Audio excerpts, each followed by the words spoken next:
Baik, kita mulai. Bismillahirrahmanirrahim. Assalamualaikum warahmatullahi wabarakatuh. Waalaikumsalam warahmatullahi wabarakatuh. Alhamdulillah, kita puji syukur kehadirat Allah Subhanahu wa taala yang telah memberikan kita rahmat dan kita bisa bersua pada malam hari ini dalam Zoom meeting kita dalam agenda Sekolah Beasiswa Batch 6 dengan materi scholarship interview. Dan untuk pertama-tama agenda kita saya bacakan. Yang pertama kita akan ada pembukaan, kemudian ada sesi pemaparan materi, kemudian ada diskusi atau tanya jawab, yang keempat adalah penutup, dan yang kelima yakni sesi foto bersama. Oke, untuk memulai kita bisa membuka acara kita pada malam hari ini dengan sama-sama melafazkan al-basmalah. Bismillahirrahmanirrahim. Baik, sebelum ke pemaparan materi, mungkin akan ada sedikit sambutan untuk malam hari ini. Dipersilakan untuk Pak Rizal, waktu dan tempat, persilakan. Terima kasih saudara moderator atas kesempatannya. Assalamualaikum warahmatullahi wabarakatuh.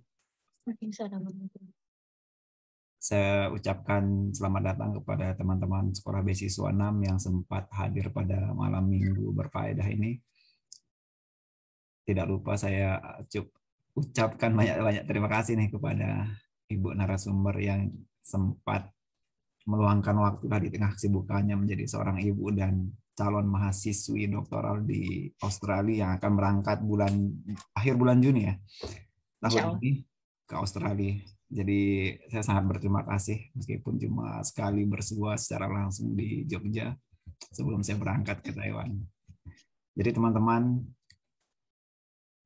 kegiatan atau sesi pada malam hari ini menurutku adalah yang paling penting di antara sekian rangkaian beasiswa. Karena banyak teman-teman yang gagal di sini.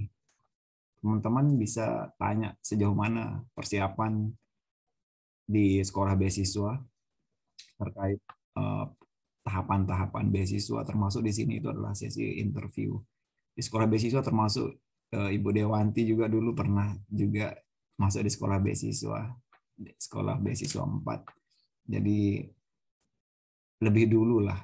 Jadi teman-teman nanti jika di kemudian hari menjadi salah satu award di beasiswa entah AS, LPDP atau beasiswa lainnya, nanti bisa juga seperti Mbak Dewanti. Karena tujuan kita memang tidak lain dan tidak bukan sebenarnya ya, kalau kita buka-bukaan ini di antara sekian teman-teman yang hadir di sini itu saya doakan lah semoga bisa mendapatkan beasiswa yang diinginkan, karena sangat-sangat tidak mudah apalagi untuk belajar seperti ini. Saya dulu ya, saya selalu bilang itu saya harus ke Jawa untuk belajar bagaimana sih wawancara yang baik dan benar. Apalagi saya background bahasa Inggris saya itu bodoh banget. Salah satunya itu adalah saya harus belajar mengupgrade diri saya agar gimana saya bisa mendapatkan beasiswa. Apalagi ke luar negeri. Kalau saya tidak mengupgrade diri saya untuk jauh lebih mudah. Dan untuk teman-teman ketahui kemudian untuk sekolah beasiswa 7 saya nggak pastikan akan ada atau enggak. Jadi kemungkinan teman-teman yang tidak memanfaatkan dengan bijak peluang ini, saya sangat menyesalkan sih. Sangat tidak merekomendasikan untuk teman-teman bisa tidak meluangkan waktu sebijak mungkin untuk kegiatan ini, karena sangat langka kegiatan seperti ini, apalagi gratis. Karena saya juga akan persiapan untuk kualifikasi S3, jadi sangat tidak bisa sesetrik seperti dulu lah dari SB1 sampai dengan SB yang sekarang. Jadi harapan saya untuk teman-teman tetap istiqomah, karena beasiswa ini adalah bukan untuk orang lain. Saya S3, S2, sejak S1 bahkan itu mendapatkan full beasiswa. Termasuk juga Ibu Dewanti ini mendapatkan banyak beasiswa. Itu beasiswa untuk S2-nya, sekarang beasiswa S3. Jadi teman-teman, saya ucapkan banyak terima kasih. Sudah meluangkan waktu. Jadi beasiswa itu tidak akan pernah salah. Tidak pernah jatuh di tangan yang salah. Jadi teman-teman selamat berproses di sekolah beasiswa 6. Insya Allah lah, kalau kalian ngejapri atas dia, saya akan baca meskipun agak telat. Karena kalau nomor-nomor baru ini agak susah ya. Agak ketindih dia dengan grup-grup, apalagi kalau kita di kampus itu kita pakai Line bukan WhatsApp, jadi harap maklum. Sekali lagi teman-teman yang berproses di sini jangan sungkan untuk berproses, dan kendala terbesar kita itu adalah kemampuan bahasa Inggris. Itu kenapa kita misal di NTB itu kita kurang sekali mendapatkan info-info beasiswa ataupun kita kalah karena kita itu tidak siap. Saya juga awalnya bodoh banget lah bahasa Inggris. Tapi selama ada niat, tekad yang kuat, apalagi saya pengen dulu ke Jepang sama Eropa. Tapi ketika saya sudah kuliah, saya malah mendapatkan itu semua. Dan beasiswa yang saya peroleh pun dapat mengcover itu. Dan bahkan negara-negara yang tidak pernah saya impikan sebelumnya itu, saya sudah lampaui 6 negara bahkan. Nah sekarang ada tawaran lagi untuk lanjut S3 di negara yang berbeda. Jadi sekali lagi saya ingin ucapkan kepada teman-teman, beasiswa ini adalah untuk kalian yang mau berjuang. Karena beasiswa itu tidak pernah salah, manfaatkan orang yang mau berjuang di jalannya. Kalau katanya dalam agama itu, sejauh mana kalian perjuangkan apa yang kalian inginkan, itu sejauh itu yang kalian dapatkan. Kalau kalian tidak berjuang, ya gimana lagi. Dan pastikan kalian sudah submit. Selebihnya itu nanti kita berproses di sekolah beasiswa. Sekali lagi kurang lebihnya mohon maaf. Wabillahi taufiq wal hidayah. Wassalamualaikum warahmatullahi wabarakatuh. Waalaikumsalam warahmatullahi wabarakatuh. Terima kasih pada Pak Rizal atas sambutannya dan sangat memotivasi sekali ya teman-teman. Semoga bisa memanfaatkan agenda-agenda sekolah beasiswa terutama batch 6 ini, dan untuk pertemuan kita pada malam hari ini sangat poin pentingnya adalah materi yang sangat urgent ya, seperti yang disampaikan Pak Rizal tadi. Jadi materi kita yakni scholarship interview, jadi benar-benar sangat vital dan banyak orang-orang yang gagal di sini. Saya rasa ini akan menjadi materi yang sangat menarik pada malam hari ini, dan materi kita pada malam hari ini akan disampaikan oleh pemateri kita yang juga materi yang keren. Beliau adalah salah satu dosen di Institut Teknologi Dirgantara Adi Sucipto, Yogyakarta. Kemudian S1 beliau ini di Universitas Negeri Yogyakarta. Jadi selamat datang Bu Dewanti Ratna Pertiwi, SM Home. Dan beliau juga melanjutkan S2 di Universitas Santana Dharma. Jadi beliau juga mendapatkan beasiswa dari Kemendikbud pada tahap master degree-nya. Sangat keren banget nih. Dan hal yang baru juga, beliau akan insya Allah akan berangkat ke Australia karena merupakan awards dari BPI Kemendikbud 2022, dan akan di School of Education and Professional Studies Griffith University Australia. Jadi sangat keren nih. Mungkin sedikit dari beliau ya. Beliau ini merupakan tadi saya sampaikan dosen di TD Adi Sucipto dan merupakan dosen favorit, salah satu dosen favorit. Itu sangat keren sekali ya.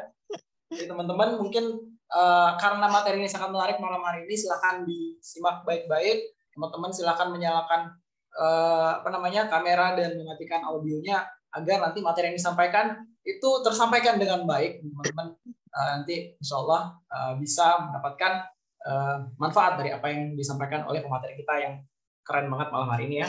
Jadi mungkin langsung saja penyampaian materi dari Bu Dewanti Ratna Pertiwi M.Hum. Pada beliau waktu dan tempat kami persilahkan. Ya. Terima kasih. Assalamualaikum warahmatullahi wabarakatuh. Selamat malam teman-teman semua. Main ke Jogja beli bakpia kukus. Tetap waspada karena tadi siang Merapi meletus. Hadir di webinar Straya disertai doa yang tiada putus. Insya Allah cita-cita sekolah lancar. Jangan lupa usaha yang tulus. Selamat malam, saya Bu Nana dari Jogja. Mohon izin untuk sharing pengalaman. Tadi disampaikan oleh Bapak Moderator dan juga Pak Rizal bahwa saya diembel-embeli keren gitu ya. Sebenarnya saya tidak sebegitu keren ya. Mungkin saya menang di usia daripada teman-teman. sehingga mungkin pengalamannya lebih banyak daripada teman-teman. Namun demikian, ini tetap kami jadikan sebagai doa, sebagai semangat agar istilah keren tadi insya Allah memang selalu melekat di diri kami, selalu ikhtiar istiqomah untuk berusaha semaksimal mungkin. Iya, jadi panggilan saya adalah Bu Nana, Dewanti Ratna Pertiwi, tapi biasa dipanggil Bu Nana. Nanti misalnya ada tanya jawab, silakan panggil dengan nama panggilan saya tersebut. Di sini akan saya akan menyampaikan pengalaman tentang scholarship interview, karena saya alhamdulillah lolos jadi award di BPI di batch 2 Oktober 2022. Insya Allah nanti apabila ada tanya jawab akan saya jawab semaksimal mungkin. Next, Pak Rizal. Tadi disampaikan Pak Rizal bahwa dan juga Bapak moderator bahwa interview ini merupakan step yang krusial. Kenapa krusial? Karena di step-step sebelumnya yang administrasi, dokumentasi itu teman-teman bisa direview oleh kolega atau konsultan beasiswa, misalnya esai atau penyusunan kurikulum vitae itu bisa direview. Namun di interview ini teman-teman harus tampil sendiri, tidak bisa direview, tidak bisa ditawar, dan itu pure, totally murni kemampuan teman-teman semua, tampilan teman-teman semua. Oke, jadi di sini saya sedikit akan survei apa yang teman-teman khawatirkan dalam wawancara beasiswa. Pak Rizal berkenan untuk chat di, saya aja ya yang chat ya. Teman-teman mohon untuk mengisi polling sebentar sambil nanti saya melanjutkan. Ya, di sana ada answer garden. Silahkan diklik. Saya minta tolong teman-teman untuk mengisi apa sih yang menjadi kekhawatiran teman-teman apabila teman-teman itu sudah sampai pada tahap wawancara beasiswa. Feel free to answer the question. Boleh maksimum 40 characters ya. Nanti akan saya laporkan apabila teman-teman sudah merespon answer garden tersebut. Silakan bagi yang belum ngisi. Sambil saya melanjutkan saja, karena mungkin teman-teman meresponnya perlu beberapa waktu. Slide ketiga, Pak Rizal. Ya, oke.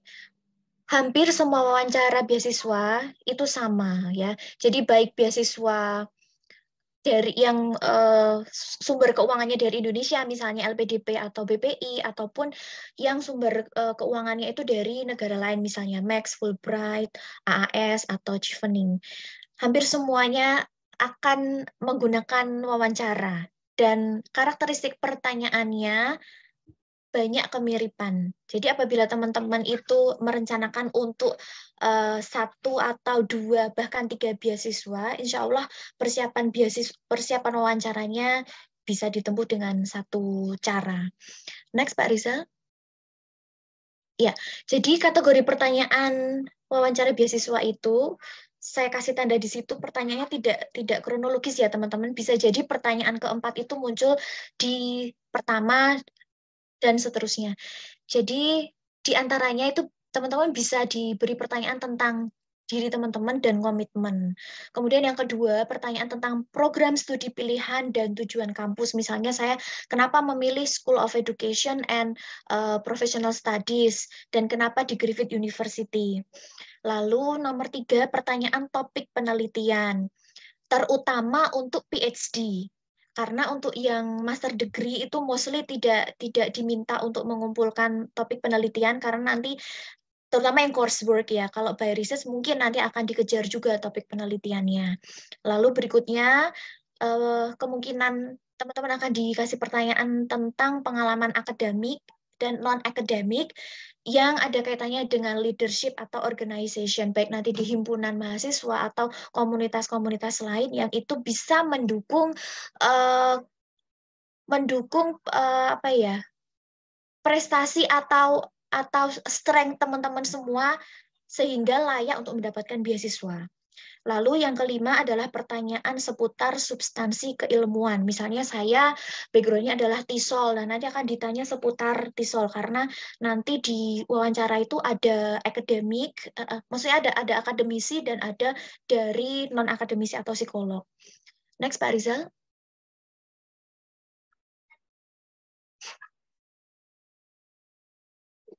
Next slide. Oke. Jadi question in scholarship interview itu bisa muncul dalam pertanyaan seperti, tapi nggak selalu sama ya teman-teman. Misalnya tell us about yourself. Tips yang bisa saya sampaikan tell us about yourself adalah tolong straightforward pada pengalaman akademik dan pengalaman non-akademik yang memang benar-benar mendukung untuk sekolah lagi. Misalnya ada cerita tentang privacy yang itu tidak terlalu mendukung untuk scholarship-nya, tolong ditahan. Jadi jangan terlalu banyak mengeksplor tentang our private life. Lalu pertanyaan kedua, why did you choose this major, school atau university? Tips yang bisa saya sampaikan adalah spesifikkan jawaban teman-teman. Kalau bisa beda dengan jawaban yang mungkin itu disampaikan oleh orang lain. Misalnya mengapa memilih Griffith University karena itu terletak di Australia, dan di Australia itu dekat dengan Indonesia. Kalau itu nggak selalu di kampus Griffith ya, di kampus yang lain pun juga bisa. Tapi mungkin bisa di-mention bahwa sekolah itu tuh ada expert yang memang linear dengan expertise saya yang ingin saya jadikan sebagai topik disertasi nanti. Atau mungkin ada keunikan di Griffith University Australia itu adalah mereka itu sangat welcome dengan inklusi. Jadi tidak hanya tidak hanya yang non difabel saja yang diterima, tapi yang difabel pun sangat diterima di Griffith University. Atau keunikan Griffith University yang saya sukai adalah di sana itu sangat selaras dengan alam. Jadi saya bisa in harmoni dengan lingkungan yang meskipun di sana modern, tetapi tetap memperhatikan keseimbangan alam. Baik dari pilah sampahnya, baik dari bagaimana memelihara binatang yang masih survive di sekitar kampus. 3, what is the topic of your research? Nah, ini usahakan teman-teman memang sudah menguasai beberapa teori dan research gap yang memungkinkan itu menjadi jawaban excellent kita. Misalnya, menurut 3 penelitian ini, research gap-nya adalah yang akan saya teliti. Itu sudah bisa menjadi benang merah untuk menjawab research yang akan diambil itu seperti apa. Izin saya jam ke pertanyaan 8, why do you deserve this scholarship?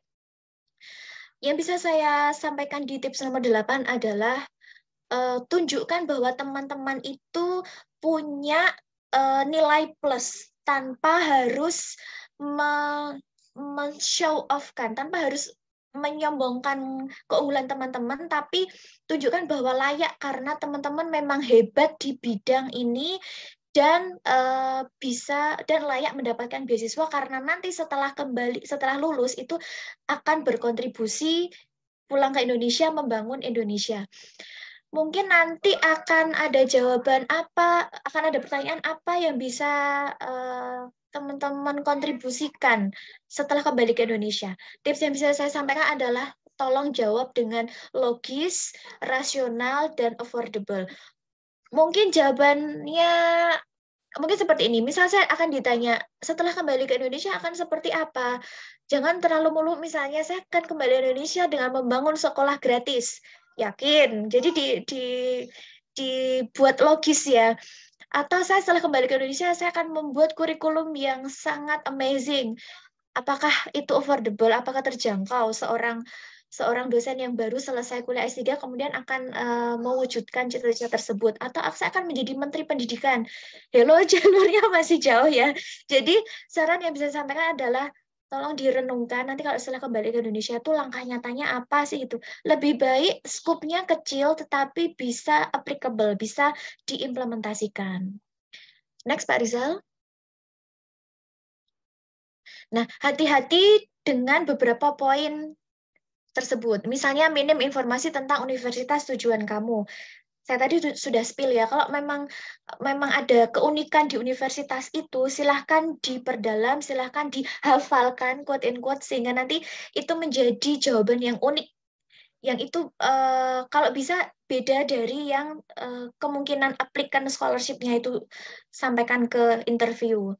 Karena kalau itu sama saja, itu lah terus apa bedanya kamu dengan pelamar beasiswa yang lain gitu kan? Karena pasti pencari beasiswa akan mencari yang unik tapi bagus, bukan unik tapi aneh, oke? Lalu jawabannya tidak menarik atau tidak ada bedanya dengan yang lain, sama ya dengan yang saya spill tadi. Lalu visi mudah digoyang. Makanya saat merumuskan visi itu, saya izin menyarankan teman-teman untuk hati-hati. Visinya itu jangan sampai let's say lebay atau terlalu muluk-muluk. Lebih baik itu yang implemented, yang itu memang bisa kita jangkau langsung setelah kita selesai kuliah, langsung setelah kita kembali ke Indonesia. Misalnya saya kemarin menyampaikan terus kontribusinya gimana, saya akan kembali ke kampus, saya akan mengajar, sehingga mahasiswa saya lebih mempunyai English proficiency yang mumpuni harapannya daripada sebelum saya sekolah S3. Itu saya kira lebih affordable ya. Kemudian di dalam hal penelitian, selama ini saya belum punya Scopus. Jadi setelah pulang, nanti harapannya saya bisa publikasi di Scopus yang lebih produktif lagi, bahkan mungkin di Q1 dan Q2 yang timetable-nya itu tidak terlalu lama. Jadi semangat menelitinya juga harus ditingkatkan. Atau tidak memahami metode dari rencana riset, tesis atau disertasi yang telah tersusun. Dari dokumentasi yang sudah teman-teman submit, itu pelajari baik-baik. Kemarin pada saat saya interview itu alhamdulillah tidak keluar jauh dari dokumen yang sudah saya submit. Jadi kalau sudah memang mengerjakan sendiri, sudah dihafal di luar kepala apa isi dari dokumen itu, insya Allah interview itu is a piece of cake. Lalu yang terakhir, tata bahasa dalam menjawab pertanyaan interviewer tidak tersusun baik. Ini perlu skill ya, perlu jam terbang, perlu latihan juga. Mungkin kita menggunakan bahasa yang agak rude, itu nanti bisa dilatih dengan kita mengikuti seperti sesi di sekolah beasiswa seperti ini. Karena nanti kadang pas kita interview, kalau kita grogi itu tiba-tiba blank, tiba-tiba hilang gitu ya. Maka untuk tata bahasa dan bagaimana mekanisme untuk menjawab ini perlu dilatih. Salah satunya mungkin kita tetap harus hormat, tetap menggunakan bahasa atau intonasi yang tidak menggebu-gebu, seperti ngobrol santai aja, tidak seperti interview yang serius. Itu saya kira akan lebih membantu kita untuk menjawab dengan natural, dengan mengalir begitu. Next, Pak Rizal. Oke, lalu persiapan secara umum ya. Hadir tepat waktu. Apabila interviewnya itu offline, mohon teman-teman berkenan untuk survei tempat dulu. Lalu merencanakan perjalanan untuk ke lokasi interview itu kira-kira yang affordable menggunakan transportasi seperti apa. Jadi disurvei dulu, dipastikan dulu. Jadi datangnya itu tidak terlambat. Karena kalau terlambat pasti akan ada distraksi ya. Entah kita nanti lupa materinya, entah nanti kita terengah-engah dan akhirnya nggak bisa menjawab. Kalau ini interviewnya secara online, dipastikan Zoom-nya, kuotanya, kemudian baterai di laptopnya juga nyaman. Jangan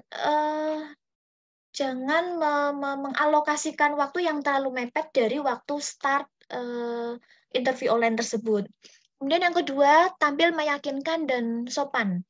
Kalau memang tidak bisa menjawab, itu nanti silakan jawab dengan rencana yang misalnya seperti ini. Terus kalau memang bisa kembali, tetapi rencananya ibu itu tidak bisa terrealisasi, terus bagaimana? Nah, saya dulu pas ditanya seperti itu ngeblank, tapi saya akan switch ke, saya akan tetap berusaha untuk merealisasikan rencana saya setelah pulang, mungkin dengan sedikit masukan dari atasan saya gitu. Karena kalau memang sudah goyah itu ya kadang kita sulit ya untuk mengalihkan jawabannya yang logis seperti apa gitu. Jadi bisa sedikit diadaptasi dari apa yang sudah kita rencanakan, namun tetap disampaikan dengan santai, dengan tenang. Lalu yang ketiga, kuasai esai di aplikasi. Itu wajib ya teman-teman, jangan sampai kita tidak bisa bertanggung jawab apa yang sudah kita tulis, baik CV, motivation letter, atau rencana studi dan lain-lain itu harus kita kuasai benar-benar. Jangan sampai nanti interviewer itu kan mereka akan baca dokumen kita dulu. Jangan sampai setelah membaca itu kemudian dikonfirmasi ke kita, nah kita speechless. Aduh, kemarin nulis apa ya? Jangan sampai terjadi seperti itu. Lalu jaga konsistensi jawaban. Misal rencananya pulang dan tetap bekerja di instansi yang sama, ya jaga konsistensi itu. Apabila interviewer mungkin akan mencoba untuk menggoyahkan, ya usahakan teman-teman tetap pada konsistensi tersebut. Kalaupun nanti oh ya benar juga ya gitu, itu menjadi opsi kedua. Namun misalnya dengan cara menjawab, namun saya akan mempertimbangkan apabila ada saran yang memang akan membangun ide saya setelah saya kembali ke Indonesia, misalnya seperti itu. Lalu lakukan simulasi. Nah, ini penting sekali karena mental kita itu akan lebih terlatih apabila kita sering simulasi. Dan termasuk ini ya, timingnya. Dengan kita sering simulasi, kita akan jadi berlatih untuk berbicara yang straightforward aja tanpa harus spinning around. Lalu yang terakhir, last but not least, pasti kita harus selalu berdoa. Oke, next. Kalau misalnya saya ditanya gini, terus Bu Nana, gimana sih tips shortcut-nya biar kita bisa fluent biar kita berhasil di interview? Next, Pak Rizal.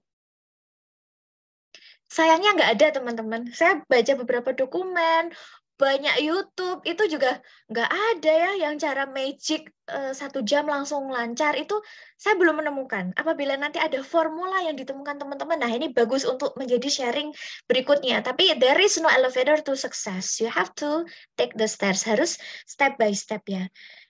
Dalam step by step itu juga pasti ada kekalahan, pasti ada kesalahan, kegagalan, kita frustrating, ada kadang down gitu ya. That's normal. We are human ya. Kita nggak punya kuasa. Yang bisa kita usahakan maksimal adalah ikhtiarnya. Oke, next. Jadi ini ada tips dari Ibu Konita. Jangan menjawab terlalu normatif. Terlalu normatif itu terlalu umum ya, general aja gitu. Be specific, oke? Lalu yang kedua, based on data. Benar sekali. Kalau kita ngawang tidak based on data, itu berarti terlalu subjektif ya. Maka jawablah seobjektif mungkin. Kemudian jangan baper. Ada teman saya di BPIDN itu yang pas ditanya tentang psikolog itu malah nangis katanya, tapi lolos. Tapi kalau menurut saya hindari nangis di depan interview ya, karena timingnya itu kalau di BPI dulu hanya 40 menit. Nanti kalau nangis itu akan memperpanjang waktu, dan I'm not sure apakah para pewawancara itu nyaman apabila kita nangis atau terbawa suasana. Baper kan terbawa baperan, kita terbawa suasana, empatinya terlalu tinggi gitu ya. Jadi kalau saran saya, alhamdulillah saya nggak nangis, meskipun saya hampir nangis. Kalau bisa tidak menunjukkan kesedihan kita yang over. Lalu aktivitas non sosial atau non akademik itu penting. Saya setuju dengan poin nomor 5 karena dalam belajar itu kita nggak hanya akademik terus ya. Jadi akademik dan sosial itu harus balance. Kalau kita IPK-nya excellent, belajar terus tanpa kita tahu sosial itu juga akan kurang imbang ya. Khawatirnya nanti kita jadi egois, akademik terus tanpa kita peduli dengan sosial di sekitar kita. Jadi misalnya ada komunitas-komunitas sosial yang itu memang bisa memperkaya CV kita, why not, silahkan bergabung. Lalu jaga kesehatan dan mood. Benar sekali, sebelum interview usahakan kita istirahat yang cukup, tidak usah overthinking. Kalau dulu saya overthinking sih Pak Rizal. Sebelum interview tuh pikirannya macam-macam, aduh apa ya, karena saking banyaknya sumber yang beredar di dunia maya ya, saya mencari shortcut-nya apa sih sebenarnya kalau biar saya tuh bisa perform excellently dan langsung memikat dan langsung lulus gitu. Karena kalau sudah seleksi administrasi kan pengennya, aduh 1 kali lagi interview, pengennya lulus gitu kan. Tapi mood swing saya sangat tidak bagus at that time. Sampai kadang nggak bisa tidur, terus kira-kira gimana jawabannya kalau nanti saya nggak bisa jawab, saya akan merasa sangat bersalah lagi. Akan sangat merasa bersalah sekali. Bahkan after interview ya, izin curhat teman-teman. After interview udah selesai dan menurut saya timingnya oke dan bisa menjawab. Tapi ada satu pertanyaan yang saya speechless karena interviewernya itu seperti menyudutkan. Mungkin melatih mental kita juga ya, menyudutkan. Research kamu itu jelek, kayak gitu. Quote and quote, research kamu itu tidak layak untuk mendapatkan beasiswa gitu. Saya kan ingin menjelaskan apa yang ada di otak dan hati saya. Saya tuh akan seperti ini loh, Pak. Memvisualisasikan apa yang sudah saya tulis di proposal yang sudah saya submit di BPI. Namun interviewernya itu tidak memberi waktu, sedangkan beliau itu adalah pewawancara terakhir. Sampai saya mohon izin berkali-kali, tapi tidak mengalihkan mohon izin saya. Jadi beliau tetap keep talking dan seperti menyudutkan, research kamu itu kurang layak gitu. Nah, saya terbawa suasana itu sampai rumah. Selesai interview, saya langsung minta maaf sama suami saya. Saya nggak bisa jawab tentang ini gitu. Kemudian tidur, terbawa mimpi, dan tengah malam ternyata asam lambung, Pak Rizal. Tengah malam saya, kok perut saya rasa nggak nyaman ya, dan di situ asam lambung saya naik. Oh iya, ternyata saya stres. Setelah saya konsul, saya evaluasi, oh iya, ternyata terbawa suasana itu sangat berdampak pada kesehatan ini. Oke, next. Semoga nggak terjadi pada teman-teman. Next slide, Pak Rizal. Ya, ada juga tips STAR ya, situation itu misalnya ada masalah apa sih yang sudah pernah teman-teman alami. Kemudian T-nya task, goal-nya apa, teman-teman harusnya seperti apa. Lalu action, real-nya teman-teman sudah seperti apa, dan hasilnya, result-nya seperti apa. Kalau emang teman-teman sudah terbiasa dengan konsep STAR, itu excellent sekali. But I am personally, kadang kalau menjawab itu nggak bisa serapi ini ya. Oke, aku harus S dulu, T dulu, A dulu, R dulu.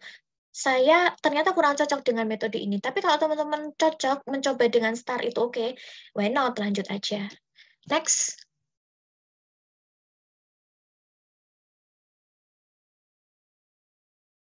Next slide. Oke. Berikut ada the do and don'ts. Oke. Saya izin untuk share link-nya.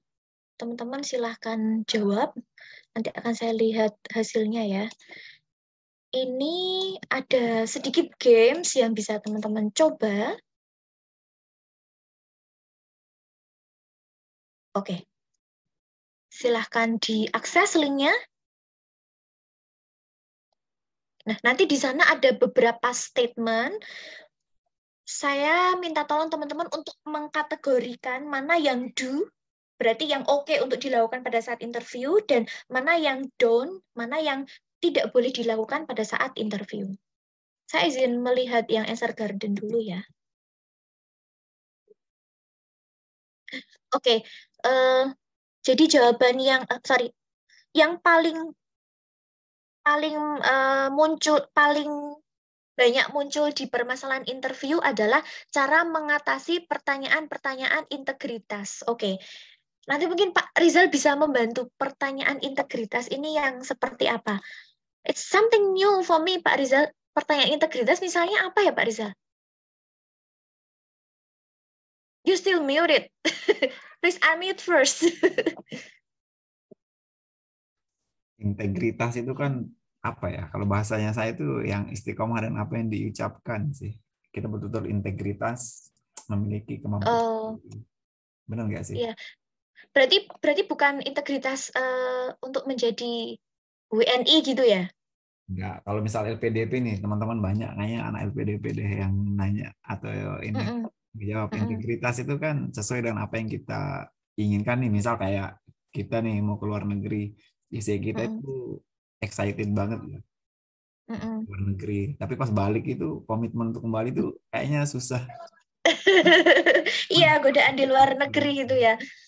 Ya, Oke. itu Iya, kayaknya mencari yang orang-orang yang berintegritas. oke. Berarti komitmen untuk kembalinya itu goyah apa enggak gitu ya? Simply seperti itu. Soalnya Benar? dengan apa yang ditulis kan, kebanyakan Hmm, diisi itu kan bisa kedeteksi. Apalagi kalau sudah. iya. Iya. Ya, seperti isu yang beberapa waktu kita lihat ini ya, Bu Menteri Keuangan, Bu Sri Mulyani kan mengkhawatirkan para awardee tidak kembali gitu ya. Mungkin memang sudah nyaman berada di luar negeri, tapi kita tetap harus tanggung jawab ya dengan komitmen di depan, yang membiayai kita adalah Indonesia dan kita wajib kembali mengabdi gitu ya. Cara mengatasi pertanyaannya ya kembali ke komitmen awal teman-teman. Kalau memang teman-teman ragu-ragu untuk kembali ke Indonesia misalnya, silahkan memilih beasiswa yang memang tidak ada kewajiban untuk kembali.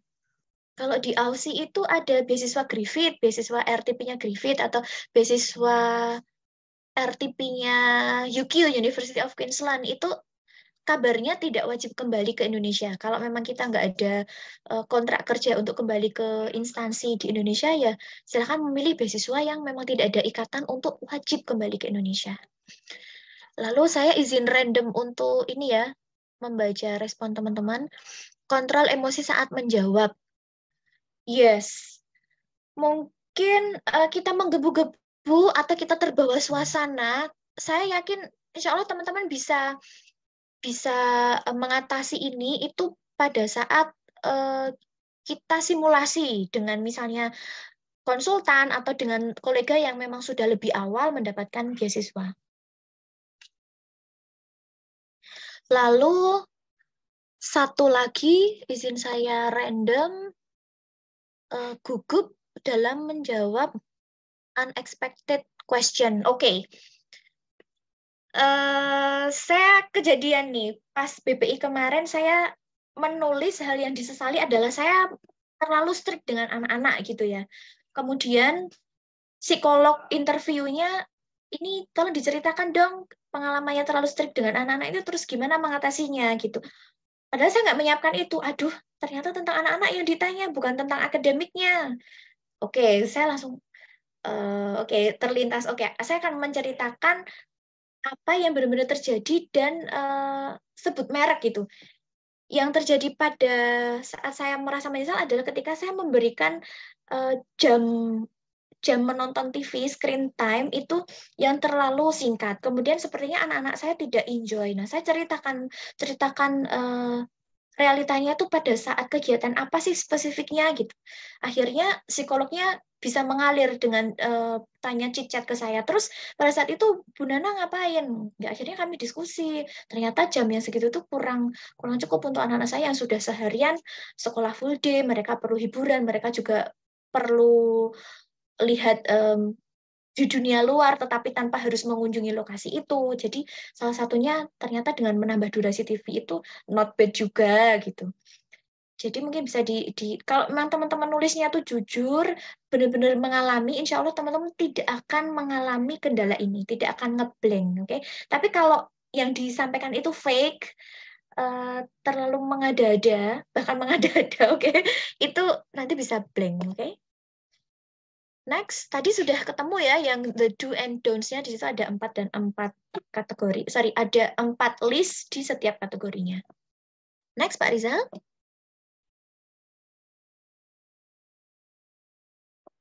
Oke, ada tips yang menarik dari Bu Hanifah 2021. Cari tahu pertanyaan yang sering keluar. Sayangnya yang sering keluar ini tidak absolut, teman-teman. Apa yang sudah kita pelajari di sini bisa jadi juga tidak muncul gitu. Tapi asalkan dokumennya itu teman-teman kuasai, insya Allah pertanyaannya nggak jauh-jauh dari situ. Itu yang saya yakini. Jadi kalau belajar pertanyaan yang sering keluar, tetapi kita tidak nulis di dokumen itu, ya nggak usah diperdalam. Ini ada pertanyaan, boleh langsung disilakan Pak Moderator atau Pak Rizal? Nanti aja lah sekali-kali, biar Siap. Oke. Lalu pakai pakaian yang rapi dan sesuai. Misalnya ada syarat untuk menggunakan baju tertentu, misalnya batik, itu ya silahkan diikutin itu aja. Insya Allah nggak akan memberatkan kita. Pakaiannya yang normal-normal biasa aja kok. Kemudian nomor 3, tunjukkan sikap baik selama wawancara. Meskipun kita dengan segudang prestasi, tolong tetap rendah hati. Meskipun kita dengan suasana yang sedang berkecamuk, silahkan tetap menunjukkan wajah yang ramah, wajah happy, wajah welcome. Kemudian nomor 4, kuasai isi berkas saat apply beasiswa, tadi sudah kita diskusikan. Kemudian simulasi, siapkan dari segi teknisnya, ini saya menggarisbawahi dari segi ini ya, mungkin kalau wawancaranya itu online, maka siapkan perangkat yang mendukung dengan maksimal.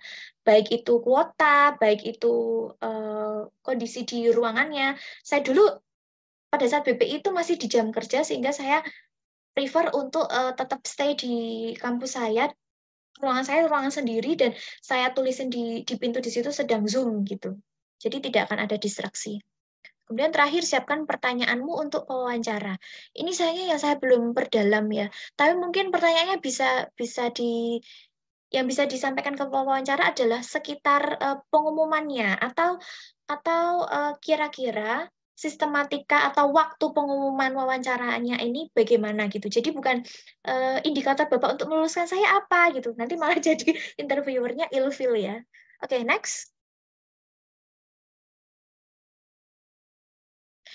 Lalu ini saya minta teman-teman nanti untuk komentar ya. Mungkin nanti unmute aja biar cepat. Ada beberapa contoh interview berikut. Next. Misalnya, apa kelebihan yang Anda miliki? Dari contoh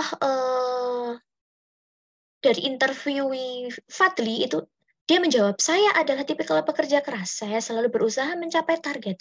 Saya tidak cepat menyerah dalam mengerjakan sesuatu.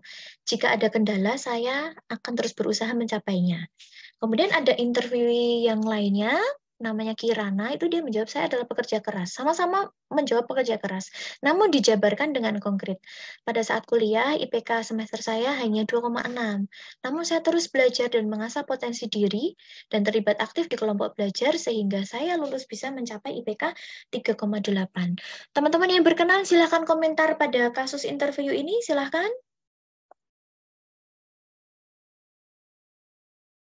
Silahkan bisa raise hand atau langsung unmute dulu. Kira-kira mana yang lebih diterima? Apakah yang Fadli, apakah yang Kirana? Pink atau hijau? Silahkan. Sepertinya Kirana. Yes, kenapa? Kak Dana. Kirana, karena menyertakan bukti. Thank you, Rizwanda. Good. Sekarang Iya, Kak Dana.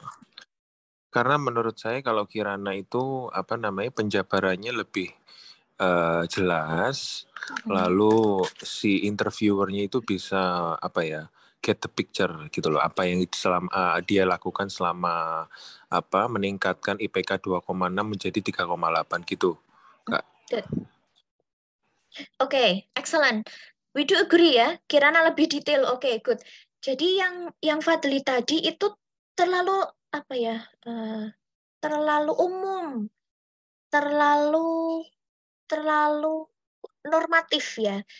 Sedangkan yang Kirana ini lebih logis, apa adanya, straightforward ya. Kalau mencapai target, tidak menyerah, terus langkah nyatanya apa gitu. Maka yang disampaikan Kirana ini sangat direkomendasikan nanti disampaikan, dicontoh untuk dicontoh oleh teman-teman ketika menjawab pertanyaan, tidak hanya pada poin strength-nya, tapi juga pertanyaan-pertanyaan yang misalnya pengalaman yang kurang menyenangkan dan sebagainya. Next, Pak Rizal. Okay, what's your biggest mistake? Saya bacakan ya. A few years ago, I was chosen to participate in a student design competition. The team consists of 5 persons, including me. I was supposed to bring the main data for our design. However, I forgot to bring my USB that day and caused my team to disqualified. I was so embarrassed. My teacher and teammates are very disappointed in me, and so do I. From these mistakes, I realized that my carelessness has consequences, not only to myself, but to those around me. Since then, I always try to be more organized in handling stuff. Okay. What is your biggest mistake? Ini adalah pertanyaan yang itu negatif, tetapi di bagian endingnya silahkan teman-teman cermati.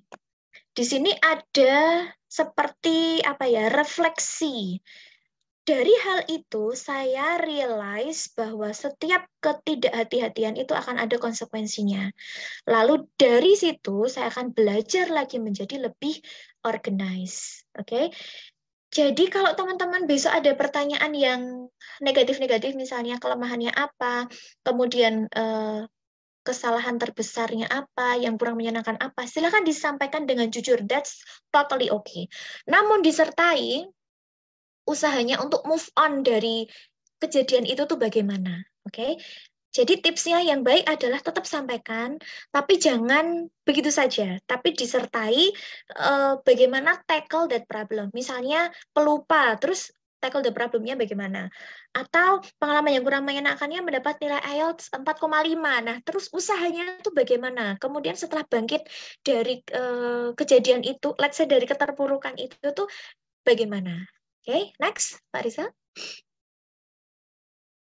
Misalnya ada pertanyaan seperti ini, teman-teman. Apa kesibukan Anda? Sehari-hari saya sibuk dengan memenuhi kebutuhan sehari-hari.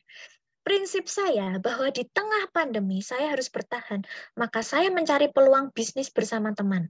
Komen please untuk pertanyaan ungu ini.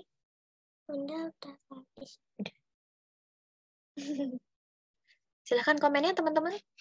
Apabila ditanya apa kesibukan Anda, ada jawaban seperti ini. Kira-kira komentar teman-teman bagaimana? Silakan unmute.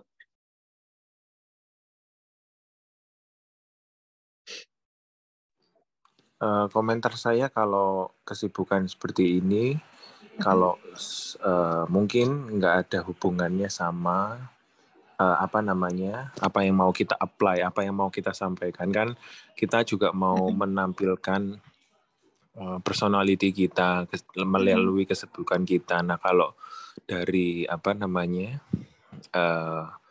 berbisnis mungkin kan nggak terlalu mencerminkan apa yang kita mau melalui beasiswa yang mau kita apply. Seperti itu, Kak. Menurut saya ya. Oke. Excellent. Oke. Nggak nyambung ya. Kesibukan Anda apa? Terlalu general juga. Oke, good. Di sini kita akan fokus pada akademiknya dulu ya. Kalau kesibukannya itu mencari peluang bisnis, terus kaitannya dengan sekolah lagi itu apa gitu. Mungkin bisa, tetapi harus ada keterangan lanjutan lagi yang dihubungkan dengan korelasinya mau sekolah lagi itu apa. Misalnya saya mencari peluang bisnis bersama teman. Misalnya di situ namun saya menemui kendala bahwa ternyata di lingkungan saya itu belum semuanya itu terfasilitasi teknologi untuk menjalankan bisnis dengan baik, sehingga saya berencana untuk melanjutkan sekolah di misalnya online digital technology gitu untuk mengembangkan bisnis yang ada di daerah saya. Boleh di-relate seperti itu. Tapi kalau hanya ada jawaban sesingkat ini, saya setuju dengan Kak Dana tadi bahwa ini kurang relate gitu ya. Thank you. Next, Pak Rizal. Oke, ini yang bisa saya sampaikan sebelum nanti slide terakhir, sharing pengalaman saat interview BPI Oktober 2022. Jadi jadwal interview itu diumumkan H-1 via email. Apabila kemarin ada teman-teman itu yang sharing, aku sudah pesan tiket pesawat, aku udah mau apa, acara apa yang itu sangat penting gitu. No excuse ternyata teman-teman. Memang harus dipenuhi jadwal itu. Ya mungkin kita kalau berpikir sebelah mata egois banget ya, H-1 misalnya besok aku mau nikah gitu, ternyata harus di reschedule karena jadwal interview gitu ya. Tapi ya itulah aturan dari beasiswa ini. Kalau memang tidak nyaman dengan aturan yang seperti ini, mungkin bisa dihindari dan cari beasiswa yang mungkin jadwal interviewnya lebih fleksibel. Lalu yang kedua yang saya lakukan adalah mengkosongkan waktu 2 jam sebelumnya. Karena saya perlu mental. Saya bolak-balik ke kamar mandi, saya minum, saya zikir, saya sholat, saya WA suami saya WA ibu saya, mohon doanya karena itu tadi overthinking ya. Jangan-jangan nanti yang ditanyakan adalah tentang yang tidak saya tulis. Oh, ternyata tidak. Yang ditanyakan adalah hal yang purely kita tulis. Jadi kita harus bertanggung jawab apa yang sudah kita tulis gitu. Lalu realistic, logic dan affordable saat ditanya tadi ya, visinya setelah ke Bali itu seperti apa. Saya pernah ikut bimbingan beasiswa itu yang bilangnya saya setelah kembali ke Indonesia, saya akan membangun NGO yang bergerak di bidang pendidikan, nanti akan menampung anak-anak yang tidak mampu untuk sekolah, akan saya didik, mereka akan menjadi cerdas dan akhirnya menjadi generasi penerus bangsa yang excellent. Sama yang mensimulasi sama konsultan beasiswanya adalah, Mas, yakin kamu pulang bisa mewujudkan cita-cita itu. Lalu merenung sekian detik, susah juga ya Kak ya. Lah iya, makanya kalau bikin cita-cita itu yang affordable. Oke, silakan. Memang perlu waktu ya. Aku kembali mau ngapain ya yang memang itu bisa logis gitu. Lalu di sana itu saya hanya diberi waktu 40 menit.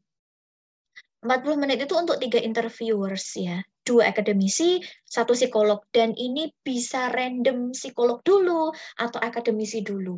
Atau psikolog di antara akademisi. Jadi tadi saya sampaikan teman-teman, kita harus siap pertanyaan random. Tidak selalu essay nomor 1 yang ditanyakan di BPI atau di LPDP itu ditanyakan awal. Kita harus siap semuanya. Kita nggak boleh pilih kasih di essay tertentu. Oke, kuasai semuanya. Lalu jawab based on essay. Tadi yang saya sampaikan, saya dikejar tentang proposal penelitian, namun saya nggak diberi waktu untuk menjelaskan. Memang beliaunya sudah expert sepertinya ya. Dan jawabannya itu sudah, mungkin saya bisa menjawab kalau saya sudah selesai PhD tentang pertanyaan itu. Ya, saya kalau bahasa Jawanya gelagapan. Apa ya bahasa Indonesianya? Saya speechless gitu, nggak nggak habis pikir. Ternyata saya ditanya tentang itu, sebenarnya saya bisa menguraikan, tetapi bapaknya mengskakmat saya. Nah, itu yang bikin aku gagal nih, nggak jadi lolos PPI 2022. Ternyata, alhamdulillah rezeki, overthinkingnya tidak terjadi. Lalu, kalau memang interviewernya itu tidak berkenan kita interrupt, ya udah, kita nggak bisa ngapa-ngapain. Nggak usah memotong pembicaraan, nggak usah ambis untuk, Pak, gini loh, Pak, sebentar, tunggu tuh. Bukan kayak gitu. Kalau emang nggak ada waktu, ya sudah.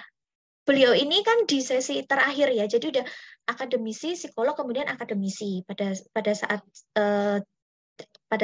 jadwalnya saya seperti itu. Itu udah 39 menit sekian detik, dan saya udah lihat timernya, kayaknya aku nggak dapat waktu nih. Setelah selesai, setelah itu teman-teman BPIDN yang bestie dengan saya itu tanya, gimana tadi interviewnya? Aku nggak dapat jawab pertanyaan nomor 3. Ternyata teman saya itu bisa dikasih lebih, bisa sampai 60 menit. Tapi saya nggak dikasih tahu sama timekeepernya bahwa saya, kalau memang masih ada yang disampaikan, silakan. Jadi begitu 40 menit selesai, langsung Zoom-nya end. Dan saya merenung, aduh, kok tadi nggak bisa dikasih waktu lebih gitu. Oke, terakhir.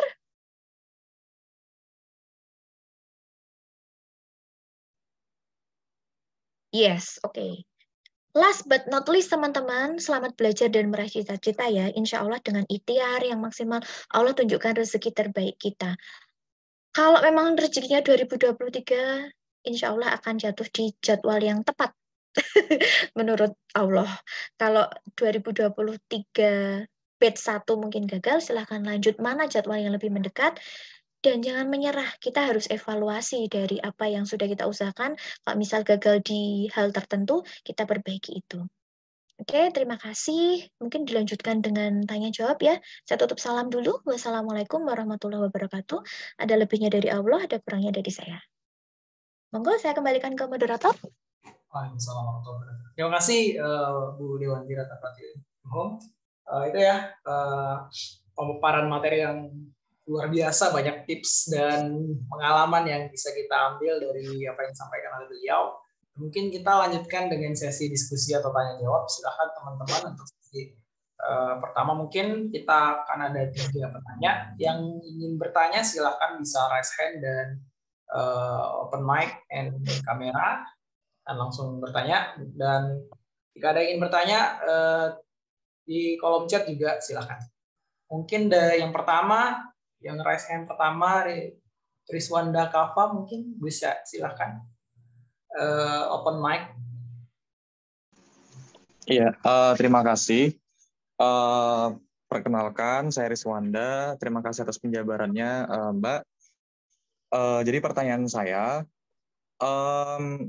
gimana misalnya ketika selama masa tunggu dari kemarin seleksi administrasi menuju interview itu, dari esai yang kita tulis itu kita dapat informasi atau fakta-fakta baru di lapangan yang itu lebih bagus atau mungkin lebih relevan dengan situasi yang ada gitu ya Mbak ya. Jadi kayak Ya, misal contohnya mungkin di selama masa ini kita merenung dan berpikir bahwa mungkin tujuan saya kurang realistis gitu nanti di pas interview itu nanti. Tapi kan itu misalkan ada fakta baru atau pengetahuan baru yang seperti itu kan nanti pikir saya itu tidak bisa seenaknya kemudian bisa menggantikan apa yang sudah ditulis di esai gitu ya Mbak ya. Nah itu gimana Mbak mengatasinya? Terima kasih. Oke, untuk keamanan dan kehati-hatian ya, izin langsung saya respon ya, nanti tidak lupa, boleh? Oke, siap. Oke, ya, izin saya respon. Untuk keamanan dan kehati-hatian itu tetap disampaikan apa yang sudah kita tulis. Jadi tidak substitute, tidak menggantikan totally kita beli stroberi ganti jeruk, enggak. Tapi itu melengkapi gitu. Lebih baik akan seperti itu, Mas Rizwanda. Misalnya kita sudah menuliskan apa, kemudian kok, oh ya setelah baca-baca ulang, setelah hasil merenung, itu ternyata akan lebih baik kalau seperti ini, ya itu malah bagus. Menurut pengalaman saya itu bagus. Semoga nanti interviewernya juga punya perspektif yang sama ya. Misal sudah disampaikan bahwa nanti saya itu akan mengembangkan A, tetapi nanti akan di support, akan didukung lagi dengan teknologi B, bahkan C begitu. Itu nggak apa-apa. Asalkan yang A tadi jangan dihilangkan gitu. Menurut saya untuk kehati-hatian dan keamanan lebih baik seperti itu. Begitu Mas Rizwanda? Oh iya, oke. Makasih Mbak. Ya, sama. Oke. Next. Oke, next mungkin dari Dana, silakan open mic dan pertanyaannya. Ya, selamat malam. Terima kasih sudah memberikan waktunya kepada saya. Saya sebenarnya mau sedikit bertanya tentang interview itu sendiri. Kan pastinya interviewer ini akan menghadapi ribuan, bahkan bisa lebih dari ribuan dalam kurun waktu 1 minggu kurun interview gitu ya. Nah, yang mau saya tanyakan adalah sebenarnya yang dicari oleh si interviewer ini tuh yang kayak gimana ya Kak ya? Soalnya gini, kan semua orang ini apply di satu beasiswa yang sama, otomatis semua orang sudah mempersiapkan diri mereka sebaik mungkin. Nah, kira-kira apa sih Kak yang benar-benar menjadikan salah satu kandidat itu lebih bersinar dari kandidat lainnya, maka terpilihlah kandidat ini gitu. Ya kayak gitu pertanyaan saya. Oke, saya mencoba beropini pribadi ya, karena jujur saya belum pernah menemukan rubriknya itu seperti apa. Tapi teman saya ada yang punya PhD di Kemdikbud itu, katanya rubriknya itu dicari yang unik, oke, yang logis, yang memang lulusnya itu bisa on time dan bisa berkontribusi. Ada BPI itu kan ada yang ongoing ya. Kemarin tuh kan saingan saya itu, kalau saingan luar negeri nggak ada yang ongoing. Luar negeri semua mulai dari awal karena harus bayar dulu. Yang DN itu mereka yang komplain, kenapa sih yang DN udah benar-benar kuliah, sudah istilahnya masa depannya udah jelas gitu. Kenapa nggak lolos? Kenapa saya yang LN yang masa depannya mungkin bagi mereka belum jelas, karena saya belum mulai studi itu malah lolos gitu. Mungkin proposal saya lebih meyakinkan, dan esai saya dan pada saat wawancara saya ditanya kontribusi untuk kembali itu juga lebih meyakinkan. Tidak hanya meyakinkan tapi juga logis gitu. Saya akan kembali ke kampus.